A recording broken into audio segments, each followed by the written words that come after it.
Hello, everybody, and welcome to another edition of the Johnny Cleveland podcast. How is everybody this wonderful mid-March day of March Madness? We are talking basketball, we're talking more basketball, and we're talking the Cleveland Browns, who have been heavily involved in lots of very controversial activities this past week with the trade of Deshaun Watson from the Houston Texans to our Cleveland Browns. Lots of things to talk about with that. So, again, welcome to the show. I am your host, John Suchan, and we are the Johnny Cleveland podcast.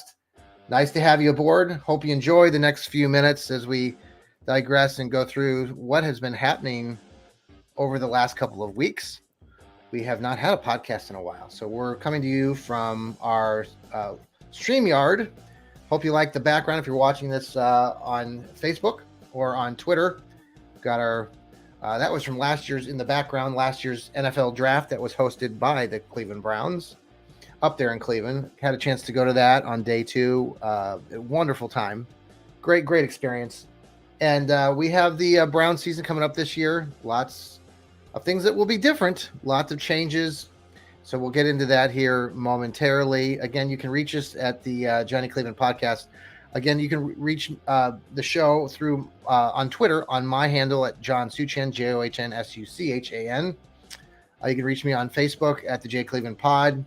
You can reach us on our email at jclevelandpod@gmail.com. So send us a message, send us a question, and we'll try to get that on the air soon. Again, I'm also a contributor to the Dog Pound Daily and King James Gospel. Plus, I'm a contributor with the Cleveland Sports Talk. So keeping busy, and we've been having a lot of fun trying to keep up with all the news that's been going on, especially with the Browns. So the Browns made a big deal, a very big deal that has affected the entire fan base. And as a fan of the team for many years, my first experiences, my first memories of being a Browns fan went all the way back to the late 70s and the early 80s, when 1980, the Cardiac Kids. I've talked about that on this show before. Brian Sipe, that whole team crushed when I was about 11 or 12, and the Browns Brian Sipe threw the interception to Ozzie that was intended for Ozzie Newsome, and kind of shaped my memory of the Browns. And there's been a lot of heartache, a lot of tough moments as a Browns fan, from the fumble to the drive. And I like to also, before I get into that, I want to thank the Outdated podcast, the NFL News podcast with his host, Andy Kramer, who had me on his show earlier this morning, because with all the news of the Browns trading for Deshaun Watson, got to share a few of the thoughts there, and how fans here in the Cleveland area are taking this all in. So the Browns very publicly went out of their way to share with the world earlier in the week that they were pursuing the Houston Texans quarterback Deshaun Watson. Deshaun Watson did not play in the league last year because he was under criminal investigation, accused of that criminal investigation. There were accusations from 22 women who said that there was sexual harassment involved in these cases. Now, last week, a grand jury down in Texas did not pursue any of those charges. Those charges were dropped in the criminal cases. However, there are still many civil cases that are to be gone through. With that in mind, because the criminal cases were dropped, NFL teams around the country started to pursue Deshaun Watson in a trade, as the Houston Texans had announced a while back that they were intending on trading what started out as their franchise quarterback. He was drafted in 2017 out of Clemson.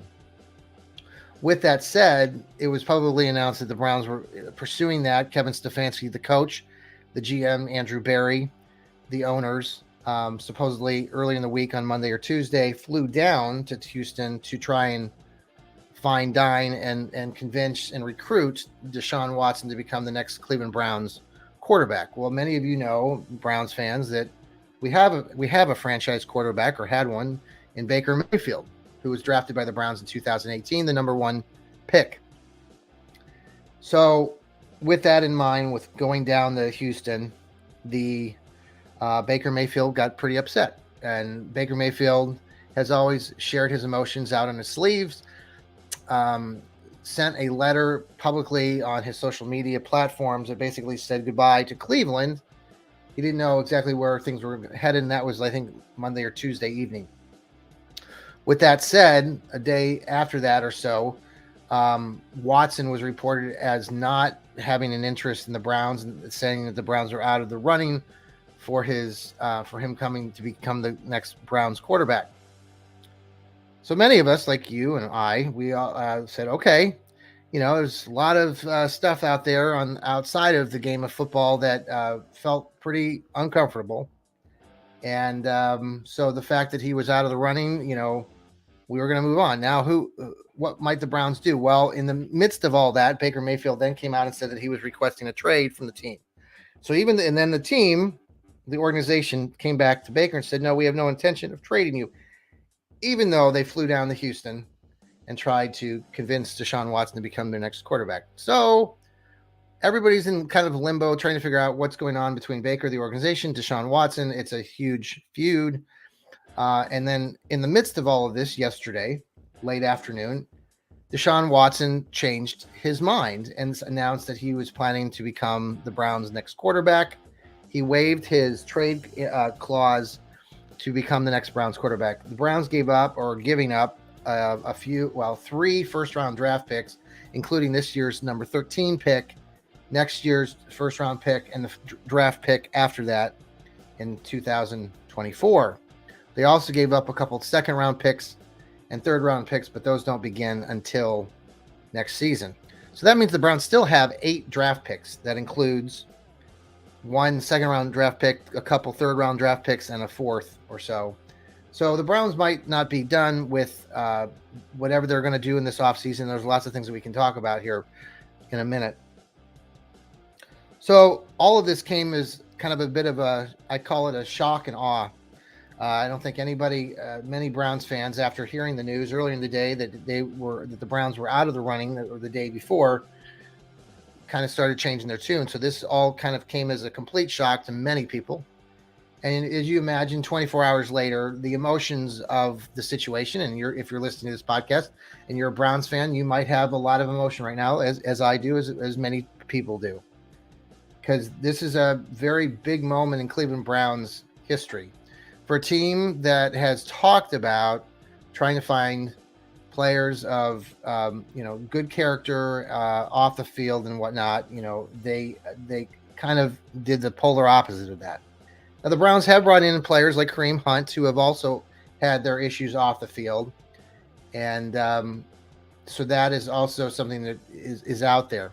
There are other situations with other players, obviously, that the Browns have on their team that have not had stellar off the field behaviors. And some of them are publicly known to have done activities that they probably should have avoided as young professionals and playing in the NFL. With that said, this situation and this decision by the Browns organization to trade for a very controversial player. They're giving him $230 million of guaranteed money over the next 5 years. I wrote an article this afternoon for Dog Pound Daily. Please check it out. And the title of the article is basically, did the Browns make a deal with the devil in trading for Deshaun Watson? You guys remember the old movie, and I mentioned this in the story, The Devil's Advocate? Remember Al Pacino played then the devil in human form, and Keanu Reeves, the old actor, played a hotshot, up-and-coming lawyer.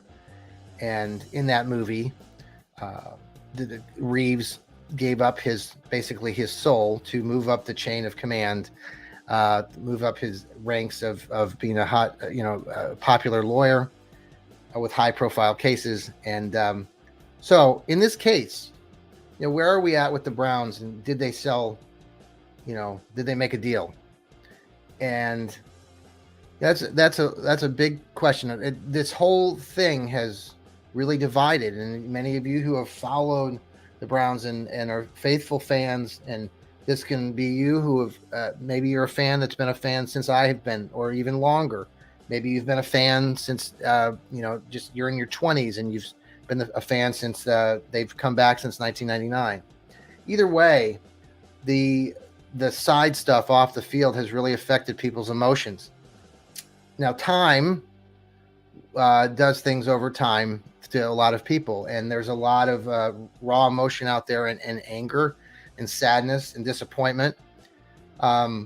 With the Browns and their organization coming up here, I think, as a fan and as someone who follows the team and writes for the team and does these podcasts, I would hope that the Browns organization, as a courtesy, or the least that they could do, is to make sure that whenever they have these press conferences and come up and people are going to ask them 1,000 different questions, that they are aware of the fact, and hopefully they are today, of the emotion that has been gut-wrenching from so many loyal fans who can't quite comprehend and feel pretty uncomfortable about what has happened over the last 24 hours. There are many ways to look at this, and there's a lot of disagreements amongst fans, and that difference in those opinions. Anybody can have an opinion. I can have an opinion. You can have an opinion. We're all open to opinions. I hope that the organization, though, realizes what this has done to the fans, because to be quite honest, and you know that if you're listening and you're a diehard Browns fan, you know that this football team should be about the fans. And yes, it's an organization, and yes, it's a business, and yes, this is about money, and yes, this is about the NFL, and that part of everything is out of control. And the fact that someone's being paid $230 million to play a game on a field that's 100 yards is pretty astronomically off the charts crazy. But that's what we've done in our world. That's what we've done with sports and following sports and everything that goes with it, with the Vegas and betting and everything that goes along with that. That's where we're at right now. And we're paying these players. We're playing a game that we started playing when we were a kid. Crazy numbers and just outrageous things, outrageous amounts of money that mean nothing. And money doesn't buy happiness. I think you probably already know that. Anyway, this has really brought a divide. You think about Browns historically, and I don't, as a Paul Brown, the founder of the Paul Brown, the Browns back in the day, and all the things that the team went through, becoming such a great organization. If Paul Brown were standing here today and listening and hearing all of this, I don't know if he'd have a real positive outlook on what the Browns have just done. We had Art Modell. Art Modell stripped this community of the Browns back in the mid 1990s, 95, and took them to Baltimore to become the Baltimore Ravens overnight in the dark. So Browns fans were able to unite in their hate and anger towards an individual in Art Modell. This is a little different, isn't it? Because if you're a lifelong fan and you love those Browns, you love that team, and you love Nick Chubb, and you love Myles Garrett, you really are having a hard time today. I'm having a hard time today. How do you explain all the side stories? There's no explanation. And for those of you who continually are out there who want to continue to look at all of this just as the NFL and a business, that's fine. You can continue to have that opinion. But to the millions of Browns fans who have had to make some hard choices today, I've seen many, and maybe you have too on social media, who are canceling their accounts on social media, or they are canceling their season tickets to the Cleveland Browns stadium, or they're dropping following the Cleveland Browns on different social media platforms because they're done. And for those of you who say, well, so be it, they're not really Browns fans. I digress, and I would hope that that's too bad that you have that opinion, because there are millions of fans who are loyal to this team. And I think the Browns, whenever they come out with their next presser, and there'll be many questions, they need to be upfront, honest, and start the conversation and be on top of what's going on with all of this conversation, because they have hurt this community. They have hurt this team. And it's quite shocking that the coaches and the organization heads like Andrew Berry and the coach Kevin Stefanski, who came in to this a couple years ago and looked like they were doing the right thing and going about it the right way. This has been a real gut punch to many of us. Where this goes, who knows? But what it does talk about, what it says now is this is a very small window of time. Deshaun Watson is 26 years old. He signed this guarantee account, this deal for 5 years, $230 million. The Browns have to win. The funny part to this, and you as a Browns fan know this, the Browns have not been to a Super Bowl. Have they? No. Last time they won a championship was 1964. So the idea that, it's Super Bowl or bust. And Browns fans, you know how this goes. And, it could work out really well. And Deshaun Watson, statistically, and what he can do on the field, on paper with this team and this talent, could go a long way, and they could win a Super Bowl. And I'd love to see the Browns win a Super Bowl. That's something I've dreamed of since I was a kid, like you. But we also know that possibility, even though we want to see it, isn't very high. Now, maybe it got statistically higher, but we've been around long enough. And to those young people who say, oh, this is going to change the Browns, it could, as far as being competitive and getting to that Super Bowl. But to our older fan base that follows the Browns, and I know where this goes. And we want them to win, and it would be pretty cool. But under the circumstances, especially at the moment with all the emotions of the day, there are a lot of answers, lots of questions that need to be answered. So we'll see where things go. The Browns will have, I'm sure, a presser coming up, and we'll be anxiously waiting to see how everything is reacted. Now, in the meantime, Baker Mayfield will likely be traded. He hasn't been traded yet, as far as I'm looking at the time right now, 2:00 in the afternoon on Saturday. But there are a couple places that he could go. Indianapolis, I believe there's been reports that he would like to go to the Colts, where Carson Wentz had been there last year. I don't know if that would be a good fit. Now, I've suggested on some, like the podcast that I was on today with Andrew, that the Seattle Seahawks would be a good spot for Baker. I think having Baker get as far away from Cleveland to help him kind of heal from really a gut-wrenching time in his week. Sure, obviously, I think that Baker knew a lot more. He knows a lot more behind the scenes than we all do. But I think him getting away from this region and starting anew, maybe they'll have progressive commercials still when he's in Seattle. Who knows? We'll find out. So I wish Baker Mayfield well. I've said this, and I'll say, and I've written a lot of positive articles, and I'm a proponent of Baker. He did a lot for this organization. And I'm not sure where it was lost with him and the team, because from all the things that you can see, and even, on field, how the players would react, something was lost between the players and Baker. And he wasn't really the leader of that team, or players weren't speaking up for him as much. And then with all the changes with OBJ story, him leaving midseason, now Jarvis Landry has been released and is seeking a new team.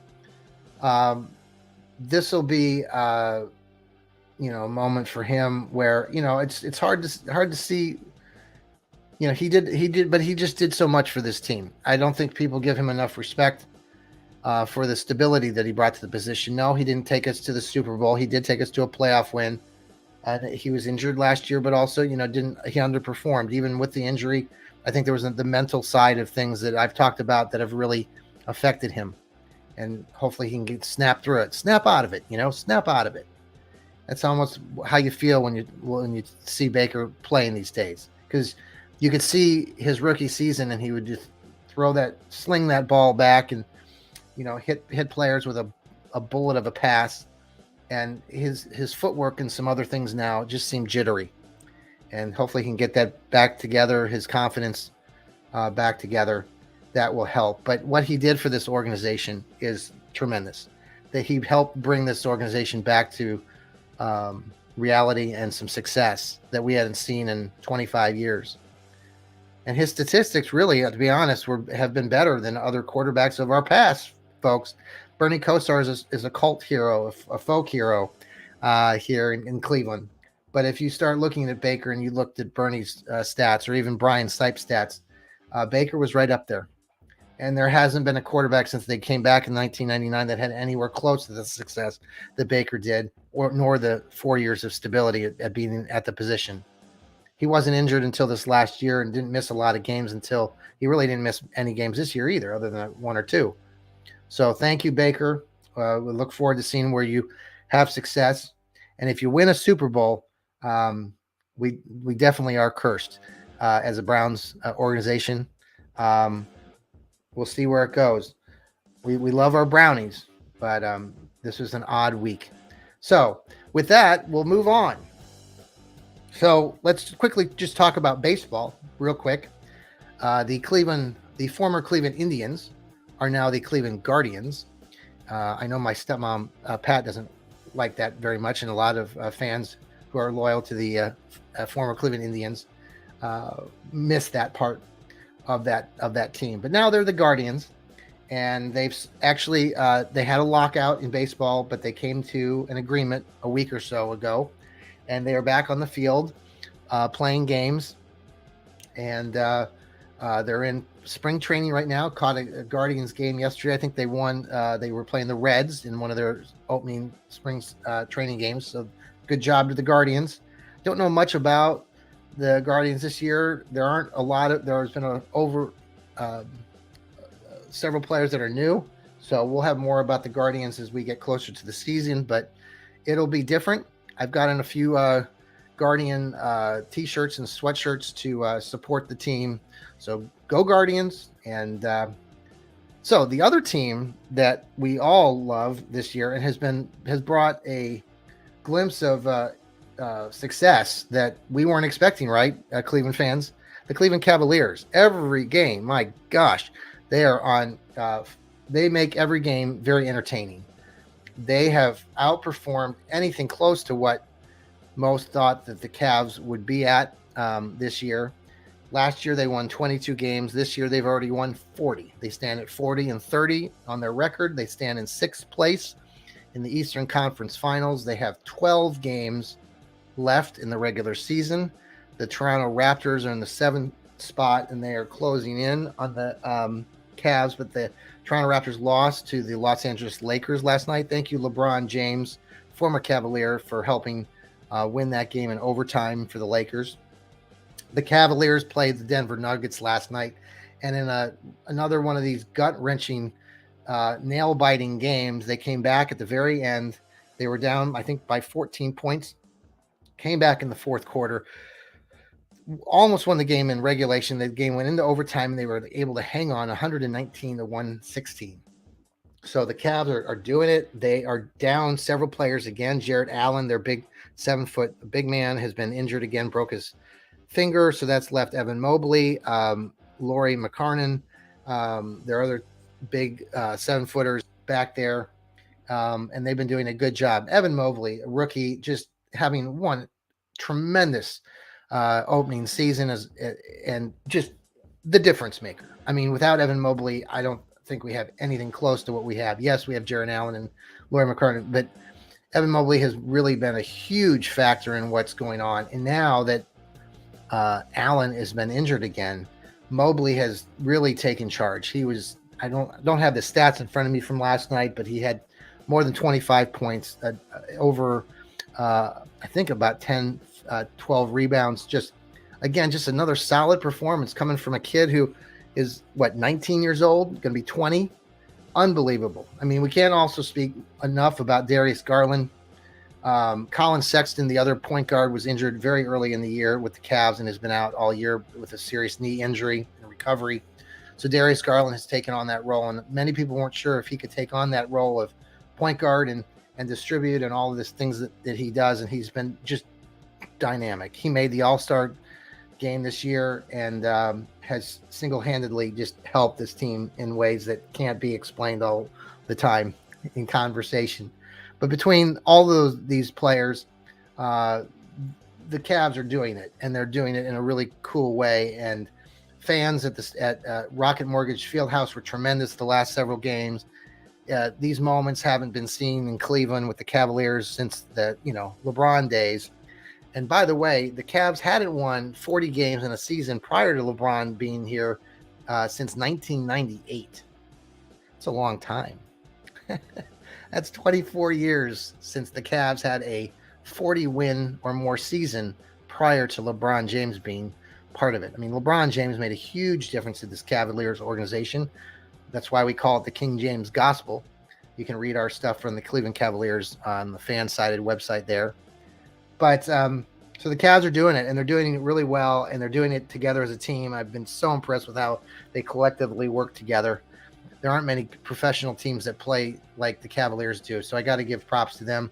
I'm still not real sold on JB Bickerstaff. There's been a lot said about JB and his contributions. Obviously, he's the coach. I've been sort of not as positive about JB in my writing for King James Gospel. I question some of the things that he's been doing, especially with the rotations and the bench play. I still think that he could do a better job. He's circulated lots of different players at times, and I granted that there are many injuries, but there are situational things too where I think there have been a few games this season where coaches make mistakes, but players win games for you. So I think JB's been a pretty decent coach for the Cavs, and obviously they're having a great season. So I got to give him some props, but I still wonder if he's the guy that really that can really get them, but to the next, step. But get them into the playoffs. I think that's going to happen this year. Should be a lot of fun to watch the Cavs. Just been exciting, entertaining every night when they're on. It's been fun too. Dean Wade, another player for the Cavs. He's been injured of late. Dean's from Kansas. As many of you know, I'm from Kansas originally. Lived there 26 years, and Dean played at K-State. He grew up in a small town called St. John, Kansas, and it's been fun getting to stay in contact with some of Dean's coaches. His one coach from middle school and high school, Kurt Fairchild, out there. It's fun times to communicate and check in on what's going on. I know Dean's been injured. He had some issues, I think, with his, I want to say part of his ankle or leg. He's been out, and I asked the coach, Fairchild, the other day, because he hasn't been on the sideline. But those of you who follow the Cavs, I'll let you know that he is in attendance at the games. Apparently, he's getting some sort of therapy off the court during the game. So he is in house. He is there. He's just working through an injury and should be hopefully good to go here. I would hope maybe in the next week or so. So it's cool to see that. Dean Wade is such a great, I go on and on because I think Dean doesn't get nearly the amount of respect he deserves on this team. I don't think JB talks enough about what Dean does publicly to help this team out, especially defensively. The Cavs issues, especially early in these games of late, they've been giving up 60, 70 points in these first halves. Their defense has got to clamp down on these games, these early on in games, so they're not always having to come back from 10 or 15 points down. It just makes the whole game so much more difficult. So if the Cavs could learn how to play a little bit better defense early on, I think that could go a long way. Some people talk about the injuries here and there and whatnot. They've been dealing with that all season long. They're professionals, they're NBA, and I know sometimes players take plays off and they don't go all at it maybe till the end of the third or fourth quarter. But Dean was always one of these guys, and he always plays tough on defense. And so that I'd like to see him back in the lineup. I think that would really help this team those final handful of games. They do have to play the Toronto Raptors upcoming. I think it's scheduled for early next week. That'll be a big game right now. The Cavs are, I think, 1 game up on them. Cavs play tonight in a back-to-back. Don't have who they got going on tonight, but should be a good game. So with that, folks, I hope you all have a great afternoon. Hope you're catching some of these basketball games. I do want to give a shout out right now while we're recording this. The Hope College Flying Dutch. Yes, the Hope College Flying Dutch. Where's that? Well, Hope College is a small school up in Holland, Michigan. Yes, that's where I graduated from, where my son Alec just graduated from last year as well. And they are the Flying Dutchmen. The Flying Dutch women's basketball team is playing currently in the national championship game for Division III right now over there in Pittsburgh, PA, over at Duquesne University. They're playing Wisconsin Whitewash, I think, or Whitewater, not Whitewash. So they got their game on right now. And then coming up at 3:00 Eastern, which is about 30 minutes away, the Buffalo Lady Bulls, the UB Buffalo Bulls are playing. That's right, the Tennessee Lady Vols down there in Tennessee. They are in the NCAA tournament. This is the 4th time now that the Bulls have gone to the tournament. And my daughter's teams back in the day when she played for the Bulls, they got to the tournament the first time in 2016. They got in the first round. They played Ohio State, lost to Ohio State, but won the MAC championship. That was a glorious moment. Talked about that before. The Bulls made it all the way to the Sweet 16, where they lost to South Carolina in 2018. So now the Bulls are back. They're playing the Lady Vols. They're a 13 seed going up against the 4 seed of Tennessee. I will say this: Tennessee's injured. Got a couple players, big players that are injured. Actually, their star point guard for Tennessee used to go to the school that I work at down at Columbus Afrocentric, and she has been injured, unfortunately, with an elbow injury. So I don't think she'll be playing today. But the game is live at 3:00 on ABC. So check that out if you are a Bulls fan or a fan of women's hoops. All right, folks, I hope you enjoyed this last 30 minutes. I sure did. Hope you like the background if you're watching live here on our StreamYard. So everybody take care. Have a good rest of your afternoon. March Madness full effect. Can't wait. We'll come to you later this week and we'll have an update on all things that are going on in the Cleveland sports world, including this latest trade of Deshaun Watson to the Browns. Should be a very entertaining week ahead. Okay, folks, this is the Johnny Cleveland Podcast. With that, take care. And remember to, that's right, keep smiling.